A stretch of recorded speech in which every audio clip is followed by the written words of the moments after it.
Hi, my name's Diane Busenbarth. I'm standing in Fidipides. It's a running shoe center at Ansley Mall. And Fidipides has been supporting the running community over 30 years, but also the trail community. Trail running's become pretty big, and we really support that as well. I'm going to tell you a little bit about myself as far as running goes. I've been doing this 32, 33 years, one of my passions obviously, and trail running has become part of that as well, where I can just go out maybe by myself in the woods or with a bunch of folks and just have a different experience of running and get off the roads a little bit.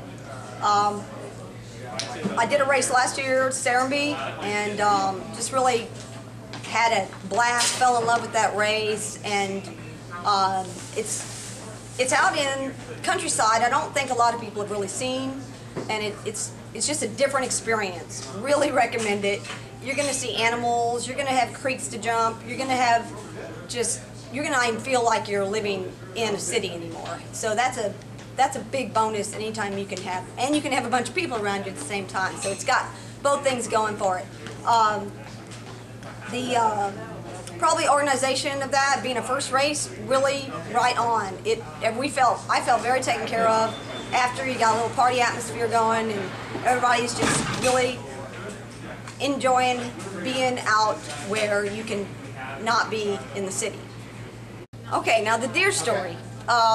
This probably was one of the most bizarre and exciting maybe experiences of my running career. I'll never forget this.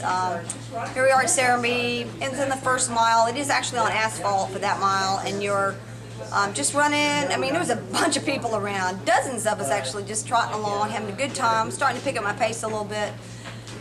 I heard what I thought was somebody fall. It was kind of clunk, and started to turn to see if I could do anything for that person, and I noticed then kind of going off course after being hit on the shoulder, pushed pretty hard by a deer. And I knew it was a deer because the next thing I know, the same deer is jumping over the fence, startled, needless to say, a little more than I was probably. I did hyperventilate at that moment, and I just was thrown off by how much, I guess, I had lost kind of my running composure. I had to walk about 100 meters, get myself together. When I got myself back together though, I had so much adrenaline. My pace picked up. I ended up having one of my best trail races ever, and definitely part of that was due to the whole way Serenbe was set up, but the deer probably helped crank things up. I wouldn't recommend it actually, that happening, but it definitely changed the whole atmosphere of that race for me. Won't ever forget it, and it comes with me now still. People will say, "Aren't you that person that got hit by the deer?" So I was grateful. Everything, I wasn't hurt at all, and I think the deer was pretty safe. So definitely a race I'm doing this year. Hopefully it's coming up again in November.